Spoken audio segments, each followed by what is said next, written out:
नमस्कार दोस्तों, Rajneesh Kumar this side from pep coding. And आज की वीडियो में हम ये जानेंगे कि लिंक लिस्ट के अंदर हम पैलिंड्रोम कैसे डिटेक्ट करें। एरे में करना बहुत आसान है, पर लिंक लिस्ट में कैसे करें तो देखते हैं। सबसे पहले एक लिस्ट लेकर आते हैं। 1 2 3 10 एंड 17 10 3 2 1 एंड ये मुझे हेड गिवन है। तो अभी के लिए मुझे हेड गिवन है। अब मुझे इस लिस्ट में अगर ये पता लगाना है कि लिस्ट पैलिंड्रोम्स को सेटिस्फाई करती है या नहीं। इसके लिए अगर ये एरे होता तो मैं कैसे करता। अगर ये एरे होता तो मैं एक पॉइंटर यहाँ रखता और एक पॉइंटर मैं यहाँ रखता। मैं आपको ना थॉट प्रोसेस बताने की कोशिश कर रहा हूँ, तो मैं उस थॉट प्रोसेस पर पहुंचा कैसे। तो अगर यहाँ पर आई होता और यहाँ पे जे होता तो मैं एरे में कुछ ऐसा करता कि मैं पहले चेक करता है दोनों इक्वल है। इक्वल होने के बाद मैं आई को इधर मूव कराता है एंड जे वाले पॉइंटर को इधर मूव कराता। अगर मैं जे वाले पॉइंटर को इधर मूव करा लेता एरे में, क्योंकि एरे में कराना बहुत ईजी है, इंडेक्स -1 करना। बट यहाँ पे ये चीज़ पॉसिबल नहीं है। लिंक लिस्ट के अंदर 2 से 1 जाना पॉसिबल है, बट 1 से 2 जाना पॉसिबल नहीं है। तो इस चीज़ को करने के लिए अब मैं जे वाले पॉइंटर को पीछे यहाँ पर लेकर कैसे आता हूँ, देखिए। इसके लिए मुझे 1 से स्टार्ट करना होगा और ट्रैवल करते करते करते यहाँ तक पहुँचना होगा। इसमें मैंने एन की जान लगा दी। फिर मैं जे पॉइंटर को दोबारा इस तरफ लेकर आऊँगा। अगेन मैंने ऑलमोस्ट एन की जान लगा दी, ऑलमोस्ट, बस n-3 की तो कम जान लगी है। यहाँ पर n-2 की कम जान लगी थी। तो यहाँ पर क्या हो रहा है, फिर दोबारा मैं यहाँ से लेकर अब मेरा जे वाला पॉइंटर फिर आगे जाएगा, फिर आगे जाएगा एंड मैं फिर यहाँ तक पहुँचूंगा ट्रैवल करते हुए। ये काम कब तक होगा, तो क्या मैं ऐसा कह सकता हूँ मैं n/2 एलिमेंट्स के लिए ऑलमोस्ट अप्रोक्सीमेटेड हर बार n का काम कर रहा हूँ, जो कि है n²। ये कॉम्प्लेक्सिटी बहुत ज़्यादा ह्यूज है। क्यों नहीं पास हो पाएगा कोड, क्योंकि कंस्टेंट के अंदर गिवन है 10⁻⁶। अगर n² कॉम्प्लेक्सिटी हमने दे दी तो 10⁻⁶/2 मल्टीप्लाई 10⁻⁶ इक्वल टू 10⁻12। ये कोड पास नहीं हो सकता। तो हमें कुछ ON में करना पड़ेगा। अब ON में करूँ कैसे, देखते हैं। अभी भी मेरा सेम यही मोटिव है, मुझे किसी भी तरीके से इस जे वाले पॉइंटर को पीछे लेकर आना है। मैं कैसे कर सकता हूँ ये काम। अगर मैं इसकी आधी लिस्ट को रिवर्स कर दूं और ये आधी लिस्ट सेम पड़ी रहे, तो क्योंकि अगर ये लिस्ट रिवर्स हो जाएगी, अगर ये लिस्ट किसी भी तरीके से ऐसी दिखने लगे 17 10 3 2 1 और जे वाला पॉइंटर यहाँ पर हो, अब इसको इधर लेकर जाना पॉसिबल और आई को इधर लेकर जाना पॉसिबल है। अब ये काम बहुत ईजी हो जाएगा। तो अगर मैं इस लिस्ट को रिवर्स कर पाया तो इसके अंदर पैलिंड्रोम डिटेक्ट करना भी ईजी हो जाएगा। अब लिस्ट को रिवर्स कैसे करें, आधी लिस्ट को कैसे रिवर्स करें, इसके लिए आपको 2 वीडियो का आना जरूरी है। 2 प्रॉब्लम आपको आनी चाहिए। सबसे पहले middle of a link list कैसे निकालते हैं। सेकंड, आपको रिवर्स किसी भी लिंक लिस्ट के अंदर पॉइंटर्स को कैसे रिवर्स करते हैं, आपको ये आना चाहिए। इन दोनों के ऊपर मैं पहले एक वीडियो बना चुका हूँ, तो ये दोनों वीडियोस का लिंक मैं डिस्क्रिप्शन में डाल दूंगा। अगर आपने वो वीडियो अभी तक नहीं देखा है तो एक बार उस वीडियो को देख कर आ जाओ। उसके अंदर मैंने ये भी प्रूव किया था किस तरीके से हम क्यों स्लो और फास्ट पॉइंटर लेते हैं, हम क्यों एक पॉइंटर को 1 की स्पीड से चलाते हैं, दूसरे पॉइंटर को 2 की स्पीड से चलाते हैं। इस चीज़ का भी प्रूफ दिया था। तो वीडियो देख कर आना। तो अभी के लिए इस वीडियो को पॉज करो और वो दोनों वीडियो देख कर आओ एंड देन इस वीडियो को कंटिन्यू करना। आई होप आपने वीडियो देख लिया होगा। अब आगे चलते हैं। तो इसके अंदर अभी मैं क्या कर रहा हूँ, स्लो और फास्ट पॉइंटर की हेल्प से इसके अंदर निकालते हैं मिड। मिड निकालने के लिए फास्ट वाला पॉइंटर यहां मूव करेगा एंड स्लो वाला पॉइंटर यहां मूव करेगा। फास्ट वाला पॉइंटर यहां मूव करेगा एंड स्लो वाला पॉइंटर यहां मूव करेगा। फास्ट वाला पॉइंटर डबल मूव करेगा एंड स्लो वाला पॉइंटर सिंगल मूव करेगा। फास्ट वाला पॉइंटर दोबारा डबल मूव करता है एंड स्लो वाला पॉइंटर सिंगल मूव करता है। अब फास्ट का next not equal to null है, बट फास्ट के नेक्स्ट का नेक्स्ट इक्वल टू नल है। अब इस टाइम पर स्लो वाला पॉइंटर कहां पहुंचा होगा, अपने मिड पे पहुंचा होगा। मैं क्या करता हूं, इसको पहले स्टोर करता हूं, इसके नेक्स्ट पॉइंटर को स्टोर करता हूं। क्यों कर रहा हूं ऐसा स्टोर, क्योंकि अगर मैंने इस लिंक को कर दिया ब्रेक तो 17 तक पहुंचना पॉसिबल नहीं है, क्योंकि वो पॉइंटर की लोकेशन, ये लोकेशन मेरा खो जाएगा। इसलिए इसको ब्रेक करने से पहले मैं एक न्यू हेड नाम के फंक्शन में या फिर न्यू हेड नाम के एक वेरिएबल में इसको स्टोर करता हूं। अब इस लिंक को किया ब्रेक एंड ये बन गया मेरा मिड नोड। जब भी आप ड्राई रन करो ना लिंक लिस्ट की प्रॉब्लम को, आप हर वो पॉइंटर मेंशन करो अपने लिस्ट के अंदर जो भी आप यूज करने वाले हो। तो ये सिनेरियो बन चुका है अभी। अब मैं क्या करता हूँ, रिवर्स फंक्शन लिखता हूँ एक, एंड रिवर्स फंक्शन में ये लिस्ट पास कर देता हूँ। लिस्ट को पास से कोई फर्क नहीं पड़ता, रिवर्स फंक्शन पास से क्या ही फर्क पड़ेगा कि लिस्ट कैसी आ रही है। अगर उसको एक लिस्ट मिली उसको रिवर्स करके आ जाएगा, वो इस लिस्ट को रिवर्स कर देगा। अब इस लिस्ट को रिवर्स कैसे करता है ये देखिए, मैंने यहाँ पे 17 पास करा और इसको रिवर्स करने के लिए बोला, तो रिवर्स वाला फंक्शन इसको पहले पॉइंटर्स को करेगा रिवर्स, ये सारे पॉइंटर्स वो ब्रेक कर देगा और इन पॉइंटर्स को वो ऐसा बना देगा। क्योंकि लिस्ट अभी अभी रिवर्स हुई है तो जो न्यू हेड है मूव करके यहाँ आ जाएगा। अब मेरा न्यू हेड यहाँ पे मूव कर चुका है और हेड है यहाँ पर। अब देखो, अगर मैं यहाँ पे अपना आई पॉइंटर रखूँ और यहाँ पे मैं अपना जे पॉइंटर रखूँ, तो अब आई और जे को मूव कराना बहुत ईजी हो जाएगा। ये है न्यू हेड और ये है जे, दोनों इक्वल है। अब आई पॉइंटर को मूव करा के यहाँ पे लेकर आओ एंड जे पॉइंटर को मूव करा के इधर लेकर आओ। आई पॉइंटर को मूव करा के इधर लेकर आओ, जे पॉइंटर को मूव करा के इधर लेकर आओ, और हर बार डेटा चेक करते रहो। ठीक है, तो ये काम कैसे करेंगे एक बार जरा कोड में देखते हैं, फिर दोबारा एक और टेस्ट केस पे इसको ड्राई रन करेंगे। तो सबसे पहले मुझे चाहिए होगा यहाँ पर mid of a link list. कैसे मिलेगा ये, लिस्ट नोड मिड नोड। इसके अंदर मैं यहाँ पे क्या पास कर रहा हूँ, एक लिस्ट नोड हेड। मैंने इसके अंदर एक हेड पास करा एंड नेक्स्ट टास्क होगा हमारा ये देखना हेड के बाद कि ये क्या, ये हेड नल तो नहीं है, head not equal to null and और हेड का next not equal to null. देखो, अगर यहाँ पे पहला एंड कंडीशन लगाएंगे, अगर मैं ये चाहता हूं कि अगर head not equal to null हो, या फिर इसको डायरेक्ट इक्वल टू चला लेते हैं एंड यहाँ पे भी इक्वल टू और इधर और। अब देखो, अगर हेड मेरा नल हो गया यानी कि 0 लेंथ की लिस्ट हुई या फिर वो सिर्फ एक लेंथ की लिस्ट हुई, तो इन दोनों ही सिनेरियो के अंदर आपको कुछ करने की जरूरत ही नहीं है। अगर 0 लेंथ की लिस्ट है तो मैं उसमें क्या ही मिड निकालूं, और अगर वो एक लेंथ की लिस्ट है उसमें भी क्या ही मिड होगा। तो इन दोनों सिनेरियो को हमने इस तरीके से हैंडल कर दिया और यहाँ पे रिटर्न कर दिया हेड। उसके बाद हम बनाएंगे एक स्लो पॉइंटर जो कि होगा हेड पे, और एक बनाएंगे हम फास्ट पॉइंटर वो भी होगा हेड पे। और लूप कब तक चलेगा, जब तक फास्ट पॉइंटर जो है fast not equal to null, fast का नेक्स्ट हम हमेशा क्या चेक करेंगे, फास्ट का next not equal to null and fast के नेक्स्ट का next not equal to null. अगर ये कंडीशन सेटिस्फाई करती है तो fast equal to fast dot next और slow equal to slow dot, कोई भी लाना पहले लिख सकते हो, स्लो वाला लाइन पहले लिख लो या फिर फास्ट वाला लाइन पहले लिख लो, इससे कोई फर्क नहीं पड़ेगा। पर जिस दिन ये वाइल लूप ब्रेक होगा उस टाइम पर स्लो वाला पॉइंटर कहाँ पे होगा, मिड पे होगा। एंड इस चीज का प्रूफ एंड इस चीज का प्रॉपर एक्सप्लेनेशन उस वीडियो के अंदर मेंशन है, तो अगर आपने वीडियो देख रखी है तो ये फंक्शन आपको बहुत इजीली समझ में आया होगा। आगे चलते हैं, अगला टास्क है हमारा public static list node reverse of link list. इसके अंदर हमें क्या करना है, हमें अपनी लिंक लिस्ट को रिवर्स करना है। तो मुझे दोबारा से एक लिस्ट नोड मिलती है एंड ये होता है हमारा हेड। एंड यहाँ पे हमें क्या करना है, मुझे यहाँ पर सबसे पहले अगर रिवर्स करने आ रहा हूँ तो 0 लेंथ और 1 लेंथ को हैंडल कर लेते हैं। तो अगर मेरा हेड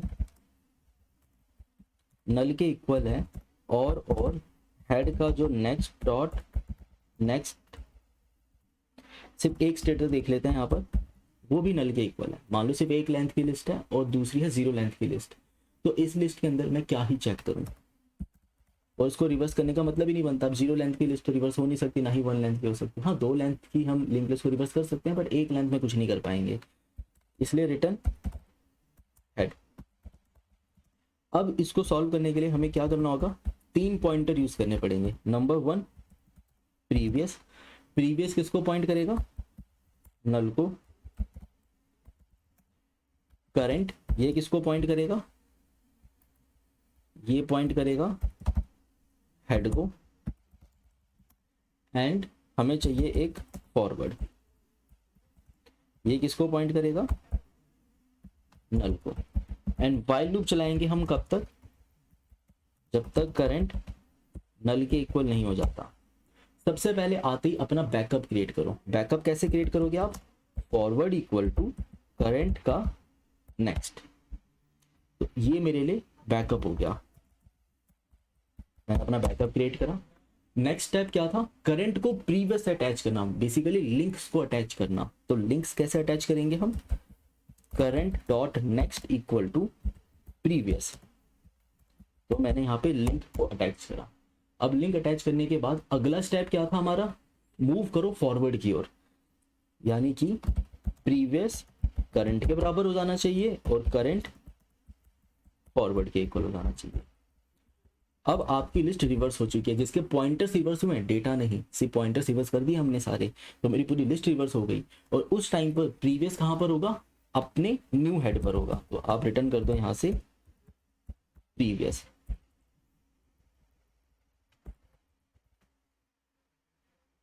अब देखो पैलिंड्रोम नाम के फंक्शन के अंदर यहाँ भी वही चेक लगा लेते हैं। हालांकि अगर मैं ये चेक पहले ही करके इन फंक्शन को कॉल कर रहा हूँ तो मुझे चेक करने की जरूरत नहीं पड़ेगी इन फंक्शंस के अंदर। अगर ये काम देखो पैलिंड्रोम में चेक तो कर ही लिया मैंने, तो मुझे क्या इन फंक्शन में चेक करने की जरूरत है, इन फंक्शन में चेक करने की जरूरत नहीं पड़ेगी। पर स्टिल मैं चेक कर रहा हूँ क्योंकि मैं इसको अपनी आदत बनाना चाहता हूँ कि जब भी मैं लिंक लिस्ट का सवाल सॉल्व करूँ तो मैं हर बार 0 और 1 इन दोनों कंडीशंस को हर बार चेक करूँ। ये चेक करना जरूरी है क्योंकि नल पॉइंट एक्सेप्शन इन्हीं केसेस में आ जाता है, तो इसलिए इनको चेक करना बहुत जरूरी है। तो ये हमारी आदत बन जाएगी अब से। तो मैं यहाँ पर आया पैलिंड्रोम के अंदर, ये मैं कंडीशन चेक कर चुका हूँ कि अगर 0 लेंथ की लिस्ट है वो अपने आप में पैलिंड्रोम है और 1 लेंथ की लिस्ट भी पैलिंड्रोम है। तो अब बचा 2 से लेकर n लेंथ तक की लिस्ट।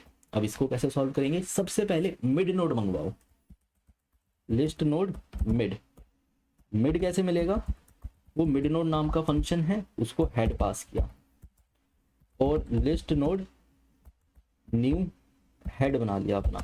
न्यू हेड हमारा कहां पर होगा, मिड के नेक्स्ट पर होगा। सेकंड, अब मिड के नेक्स्ट को नल मार्क करो और अपने न्यू हेड को अपडेट कैसे कर लो, अपने न्यू हेड को आप अपडेट करोगे रिवर्स करके। तो मैं यहां पर ये फंक्शन कॉल कर देता हूं, रिवर्स ऑफ लिंक लिस्ट। इसको पास कर देता हूं न्यू हेड एंड इसे बोलता हूं भाई जा अपने आप को रिवर्स करके लेकर आ जा। तो यहां तक जो भी कुछ मैंने लिखा ये हम ऑलरेडी व्हाइट स्क्रीन पे देख चुके हैं, तो हमारा रिवर्स हो चुका होगा। अब मुझे इस लिस्ट के अंदर अगर पैलिंड्रोम चेक करना है तो मुझे इन दोनों को अब जाकर क्या देखना होगा, एक एक करके इनका डेटा वेरीफाई करना होगा। इस वक्त मिड नोड यहाँ पर है और न्यू हेड यहाँ पर है, हेड यहाँ पर। अब डेटा कैसे वेरीफाई करेंगे हम, डेटा वेरीफाई करने के लिए मैं आईजे पॉइंटर यूज नहीं कर रहा हूँ, आप चाहो तो पॉइंटर कुछ भी नाम यूज कर सकते हो। मैं यहाँ पर यूज कर रहा हूँ C1 करंट 1 जो कि होगा हमारा हेड पे, और एक यूज कर रहा हूँ मैं यहाँ पर करंट 2 जो कि होगा यहाँ पर न्यू हेड पे। एंड मैं व्हाइल लूप चलाऊंगा कब तक, जब तक C1 not equal to null नहीं हो जाता and C2 not equal to null नहीं हो जाता। आपको ना इन दोनों में इसको एक कंडीशन लगाने की जरूरत है, उसके लिए ना हमें कोई चीज वेरीफाई करनी पड़ेगी। अब तक हमने सिर्फ इवन लेंथ के ऊपर देखा है, अगर मैं एक बार ऑड लेंथ के ऊपर आइटरेट कर लूँ ना तो मुझे ये पता लग जाएगा कि कंडीशन मुझे किसके ऊपर लगाना है, C1 के ऊपर लगाना चाहिए, C2 के ऊपर लगाना चाहिए। पर अभी के लिए, जस्ट अभी के लिए मैंने दोनों कंडीशन यूज करी है, बाद में इनमें से किसी एक कंडीशन को रखेंगे, ये अभी हम देखते हैं कैसे। तो अभी हमें क्या करना था, सबसे पहले आप चेक करो क्या C1 डॉट वैल, क्या C1 डॉट वैल अगर नॉट इक्वल हो जाता है C2 डॉट वैल के, तो आपको क्या करना है यहाँ से रिटर्न फॉल्स, पर हम ना यहाँ पे return false as it is नहीं करेंगे। अगर मैंने यहाँ से रिटर्न फॉल्स कर दिया ना तो होगा ये कि जो मैंने अपनी लिंक लिस्ट को ख़राब कर दिया, भाई लिंक लिस्ट ऐसी थोड़ा ना दिखती थी, मैंने अपनी लिंक लिस्ट को मिड में से ब्रेक करके आधी लिस्ट को रिवर्स कर दिया, लिंक लिस्ट ऐसी तो है ही नहीं। डेटा जैसा था मुझे डेटा वैसा रिटर्न भी तो करना चाहिए। जैसा भी डेटा मेरे पास आया, अगर डेटा मुझे जिस फॉर्मेट में मिला था मुझे उसी फॉर्मेट डेटा को प्रिजर्व भी करना चाहिए। ये एक अच्छा तरीका है। आप ऐसा नहीं कर सकते कि आपने डेटा को ख़राब कर दिया एंड देन आपने अपना आंसर निकाल दिया, ये नहीं करना चाहिए। इस वजह से मैं यहाँ पर एक और बूलियन यहाँ पर रिजल्ट, जिसको मैं मान के चलूँ वो ट्रू है, ये मेरा रिजल्ट है। तो इधर क्या कर रहे हैं, हम अपने रिजल्ट को फॉल्स मार्क करेंगे एंड लूप को वहाँ पे कर देंगे ब्रेक कि भाई देख जो डेटा है, ये जो अभी हमने यहाँ पर रिजल्ट को फॉल्स मार्क करा, मैंने बोला कि डेटा आई और जे पॉइंटर का अनइक्वल है, इसलिए लिस्ट ये पैलिंड्रोम नहीं हो सकती, इसलिए उसको ब्रेक करा। और रिटर्न यहाँ से ट्रू नहीं करेंगे, यहाँ से रिटर्न करेंगे हम रिजल्ट। अब इसकी तरफ वापस आए आप, इसकी तरफ आते हैं, C1 will move C1 dot next and C2 will move C2 dot next, इन दोनों को मूव करा दिया। अब ये वाइल लूप जब खत्म होगा तो मुझे पता लग जाएगा कि रिजल्ट ट्रू है या फॉल्स, यानी मैंने बाय डिफॉल्ट लिस्ट को पैलिंड्रोम माना था। अब जब मैं इसे बाहर आता हूँ तो ये मेरा राइट बनता है, ये बिल्कुल सही चीज रहेगी कि मुझे लिस्ट को सही भी करना चाहिए। अब देखो अगर मैं इस न्यू हेड को दोबारा से रिवर्स कर दूं तो क्या होगा,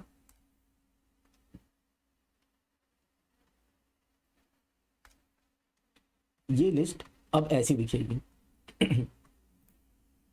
तो ये लिस्ट अब ऐसी दिखने लगेगी एंड ये जो हमारा न्यू हेड था ये दोबारा से इस जगह पर पहुंच जाएगा और मैं मिड के नेक्स्ट में न्यू हेड को अटैच कर देता हूं। इससे मेरी लिस्ट को कोई फर्क नहीं पड़ा, लिस्ट जैसी थी पहले आज भी वैसी ही है। तो ये काम करने के लिए मुझे क्या करना है, यही सेम वर्क कि पहले आप क्या करो, लिस्ट को रिवर्स करो एंड मिड के नेक्स्ट में न्यू हेड अटैच कर दो। तो लिस्ट मेरी खराब नहीं हुई इसकी वजह से, और मुझे ये भी पता लग गया कि लिस्ट मेरी पैलिंड्रोम है या नहीं। तो ये अभी हमने ना इवन लेंथ के लिए चलाया, और ये चीज़ मैं आपको पहले भी बता चुका हूँ अपनी प्रीवियस वीडियो के अंदर। लिंक लिस्ट के हर एक क्वेश्चन को आप 0 length, 1 length, 2 length, even length और ऑड लेंथ, इनके लिए पक्का वेरीफाई करोगे। 0 के लिए हमने चेक लगा रखा है, 1 के लिए चेक लगा रखा है, इवन के लिए देख लिया तो 2 के लिए भी चलता ही होगा। ऑड के लिए तो हमने आज तक चेक करा ही नहीं, एक बार फिर भी 2 के लिए देखते हैं। 1 2 लिस्ट है ऐसी, और ये है मेरे पास हेड। मिड निकालोगे, स्लो फास्ट, फास्ट का नेक्स्ट नल नहीं है बट फास्ट के नेक्स्ट का नेक्स्ट नल है, इस वजह से मिड आया ये, और ये बन गया मेरा न्यू हेड और लिंक को करा मैंने ब्रेक। अब एक लेंथ की लिस्ट है, इसको अगर आप रिवर्स करने के लिए बोलोगे तो यही आंसर आएगा मेरे पास। तो मैं वापस से यहीं पहुंचा। अब मैं यहाँ पे चेक करता हूँ 1 और 2 क्या आप दोनों इक्वल हो, ये बोलता हम इक्वल नहीं है, मतलब ये लिस्ट पैलिंड्रोम भी नहीं है। अब यहाँ से जाते हैं, अब ऑड लेंथ पर आते हैं। अगर मान लो ऑड लेंथ की लिस्ट होती तो मैं इसको कैसे चेक करता देखो अगर ये ऑड लेंथ की लिस्ट होती तो उसको हम इस तरीके से चेक करते,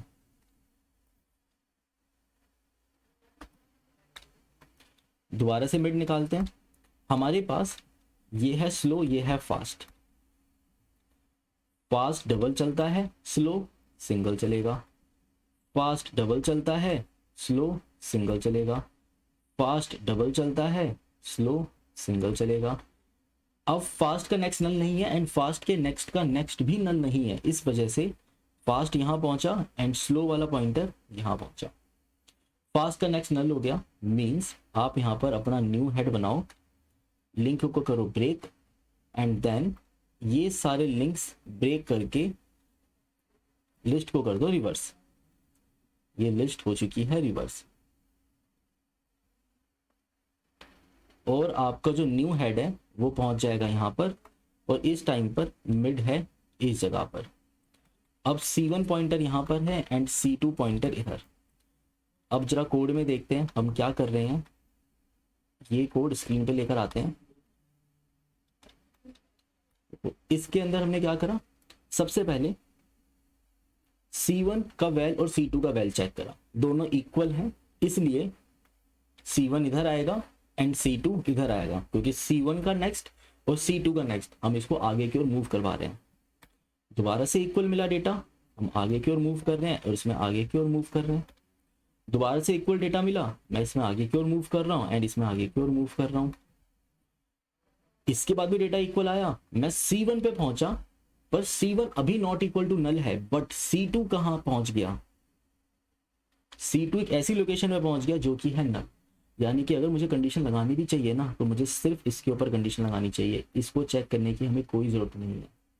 क्या ये हर बार वैलिड है? 2 लेंथ में तो वैलिड थी वाली बात कि C1 C2 एक टाइम पे नल होते हैं, तो क्या ये 3 लेंथ में भी वैलिड है? एक बार 3 लेंथ के लिए वेरीफाई करके देखते हैं। अगर आप इसका मिड निकालोगे तो देखो, स्लो फास्ट, फास्ट का नेक्स्ट नल नहीं है, फास्ट के नेक्स्ट का नेक्स्ट भी नल नहीं है, इट मीन्स स्लो इधर, फास्ट इधर। अब क्या होगा, फास्ट का जो नेक्स्ट आया वो नल हो गया, तो मुझे इस लिस्ट को करना होगा ब्रेक। इस लिस्ट को क्या ब्रेक, और यहाँ पर है न्यू हेड, ये है मेरे पास हेड, और मुझे मेरा मिड नोड मिल चुका है। अगला स्टेप, इसको करो रिवर्स, रिवर्स करने पे सेम डेटा मिलेगा, C1 इधर C2 इधर। C2 का नेक्स्ट, पहले तो C1 और C2 दोनों इक्वल है, दोनों का डेटा इक्वल है, C1 आगे मूव करता है एंड C2 आगे मूव करता है एंड C2 कहाँ पहुंच जाता है? नल पे। यानी कि मैं एक ऐसी जगह पहुंच गया जो एग्जिस्ट ही नहीं करती है, तो यहाँ पर लूप हो जाता है ब्रेक। यानी कि अगर मुझे लूप की कंडीशन लिखनी भी चाहिए ना, तो मुझे कहाँ लिखना चाहिए? C2 के ऊपर, ना कि C1 के ऊपर, क्योंकि C1 C2 इवन लेंथ की लिस्ट में सेम टाइम पे, सेम बिल्कुल सेम टाइम पे नल पे पहुंचेंगे, और ऑड लेंथ की जो लिस्ट होती है उसमें C2 पहले नल पे पहुंच जाता है, क्योंकि मैं फर्स्ट मिड नोड निकाल रहा हूँ यहाँ पर। तो इसलिए यहाँ पर चेक कहाँ लगाया जाएगा? सिर्फ C2 के ऊपर। बाकी आपकी मर्जी, अगर आप C1 पे लगाना चाहो तो वहां पे भी चेक लगा सकते हो, इस बात से कोई फर्क नहीं पड़ेगा, क्योंकि C1 नल, या तो C1 C2 दोनों साथ नल होंगे, और ऑड लेंथ की लिस्ट में C2 पहले नल हो जाएगा, C1 होगा ही नहीं नल। इसलिए ये टोटली आपकी मर्जी है, ठीक है। तो ये था रिवर्स ऑफ अ लिस्ट का प्रोग्राम। एक बार इसको चला के देख लेते हैं ताकि पता लग जाए कि सही तरीके से वर्क कर रहा है नहीं। देन इसकी टाइम कॉम्प्लेक्सिटी भी देख लेंगे कि किस फंक्शन ने टोटल कितना टाइम लिया और कहाँ पे कितना टाइम खर्च करा। तो head dot next list node can not be converted into a Boolean. Okay, line number 47 में दिक्कत कह रहा है ये। तो ये है हमारे पास हेड, हम यहाँ पे रिटर्न हेड नहीं करेंगे, यहाँ पे रिटर्न करेंगे ट्रू, कि भाई ये लिस्ट पैलिंड्रोम है, ठीक है। इसके लिए चल रहा है, एक बार सबमिट करके भी देख लेते हैं। टेस्ट केसेस पास हो रहे हैं। अब इस प्रोग्राम को हम लेके चलते हैं जरा व्हाइट स्क्रीन के ऊपर, और एक एक करके एनालाइज करते हैं कहाँ पे हमने कितना एफर्ट लगाया। ये एफर्ट ये रहा, एंड मिड और रिवर्स, इसको भी लेके चलते हैं स्क्रीन के ऊपर। जैसा कि हमने पिछली वीडियो में देख रखा है कि ये जो प्रोग्राम है, यहाँ से लेकर यहाँ तक की टाइम कॉम्प्लेक्सिटी ओवन होती है, यहाँ से लेकर यहाँ तक की भी ओवन होती है, जितने नंबर ऑफ एलिमेंट्स इसको दिए जाएंगे। देखो n लेंथ की लिस्ट आई, मिड नोड निकालने के लिए मैंने मिड नोड निकालने के लिए कितने का टाइम ले लिया होगा? n का टाइम ले लिया होगा, तभी तो मिड नोड निकला है मेरा। उसके बाद रिवर्स मैंने कितने एलिमेंट्स को करा? आधी लिस्ट को किया, यानी n/2 का काम मैंने यहाँ पे किया। ये जो मैं ट्रेवल कर रहा हूँ, ये भी तो मैं सिर्फ आधी लिस्ट के अंदर कर रहा हूँ, मैंने यहाँ भी n/2 का काम करा। दोबारा रिवर्स करा, आधी लिस्ट को ही करा है, तो ये पूरा एफर्ट लगा है इसके अंदर, बाकी सारा एफर्ट तो ओवन का है। तो इन सबको अगर हम सम करें, n प्लस में n/2 प्लस में n/2 प्लस में n/2, तो जो टोटल सम मेरा निकल कर आएगा वो होगा n प्लस में n प्लस में n/2 equal to 2n plus n/2। तो इसके अंदर टोटल टाइम लगने वाला है, वो लगने वाला है 5n/2 का। तो ये इसका टाइम कॉम्प्लेक्सिटी आ गया। इसकी टाइम कॉम्प्लेक्सिटी कितनी आ गई? 5n/2। बट अगर आप बिगो में बात करोगे तो 5/2 कुछ नहीं, एक कांस्टेंट क्वांटिटी होती है, यानी कि मैं इसको ऐसे भी लिख सकता हूँ 2.5n, ये इसकी टाइम कॉम्प्लेक्सिटी है। और बिगो में बात करें तो ये ओवन इसकी टाइम कॉम्प्लेक्सिटी है। स्पेस कहीं पर हमने यूज करा? इस फंक्शन में कोई स्पेस यूज नहीं करा एक्स्ट्रा, इसमें कोई एक्स्ट्रा स्पेस यूज नहीं हुआ, पूरे फंक्शन में कोई एक्स्ट्रा स्पेस यूज नहीं हुआ। मीन्स अगर स्पेस की बात की जाए तो ओवन इसका स्पेस कॉम्प्लेक्सिटी है। तो ये था किस तरीके से आप लिंक लिस्ट के अंदर पैलिंड्रोम डिटेक्ट करोगे। अगर आपको इस वीडियो के अंदर कुछ भी सीखने को मिला है तो उस वीडियो को जितना हो सके उतना शेयर कीजिए। इस वीडियो को लाइक करना मत भूलिएगा, क्योंकि लाइक करोगे तो हमें मोटिवेशन मिलेगी। एंड कोई भी डाउट है, कुछ भी है, तो प्लीज़ कमेंट कर देना, हमारी टीम में से कोई एक मेंबर उस डाउट को रिजॉल्व कर देगा। एंड अगर आप चैनल पे पहली बार आए हो तो इस चैनल को सब्सक्राइब करना मत भूलिएगा। मिलते हैं अगली वीडियो में।